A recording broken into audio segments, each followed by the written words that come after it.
আগামী 5 নভেম্বর হতে যাচ্ছে মার্কিন প্রেসিডেন্ট নির্বাচন। এতে ডেমোক্র্যাট পার্টির হয়ে প্রেসিডেন্ট পদের জন্য লড়ছেন ভাইস প্রেসিডেন্ট কমলা হ্যারিস, আর রিপাবলিকান পার্টির হয়ে লড়ছেন সাবেক প্রেসিডেন্ট ডোনাল্ড ট্রাম্প। এই দুই প্রার্থীর মধ্যে বেশ হাড্ডাহাড্ডির লড়াইয়ের ইঙ্গিত মিলছে। তবে এরই মধ্যে নতুন এক ঘোষণা দিয়ে সবাইকে চমকে দিলেন রিপাবলিকান পার্টির প্রার্থী ডোনাল্ড ট্রাম্প। 22 সেপ্টেম্বর যুক্তরাষ্ট্রের সংবাদভিত্তিক ফুল মেজার অনুষ্ঠানে প্রচারিত সাক্ষাৎকারে 78 বছর বয়সী সাবেক মার্কিন প্রেসিডেন্টের কাছে প্রশ্ন করা হয়েছিল, আগামী নির্বাচনে হেরে গেলে আবার নির্বাচন করবে কিনা। উত্তরে ট্রাম্প বলেন, না, আমি করব না, আমি একেবারেই তেমনটা দেখতে পাচ্ছি না। একই সঙ্গে আগামী 5 নভেম্বর নির্বাচনেই সফল হওয়ার ব্যাপারে আশাবাদী ট্রাম্প। তিনি জানান, আশা করি আমরা খুব সফল হতে যাচ্ছি। ইডেন বে কক্সবাজার সমুদ্র সৈকতের উপর নিজেদের একটি ঠিকানা। মাত্র 5 লাখ টাকায় আপনিও হয়ে যেতে পারেন এই হোটেলের মালিক। ইডেন বে, আ কনসার্ন অফ ভাইয়া হোটেলস।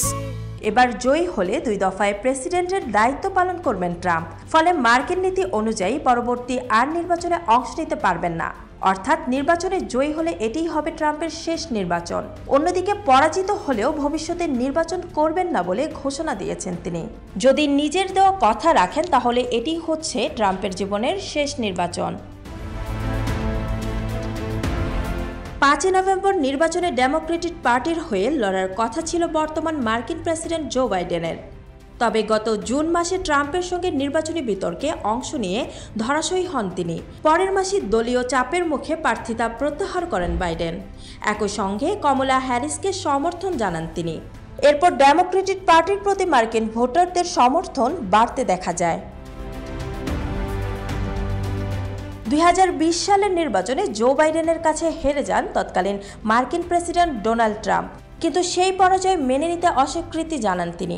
নির্বাচনের ফলাফল চুরি হয়েছে অভিযোগ তুলেন ট্রাম্প। সেই নির্বাচনের ফলাফল নিয়ে নানা ষড়যন্ত্র তথ্য ছড়িয়ে পড়েছে দেশটিতে।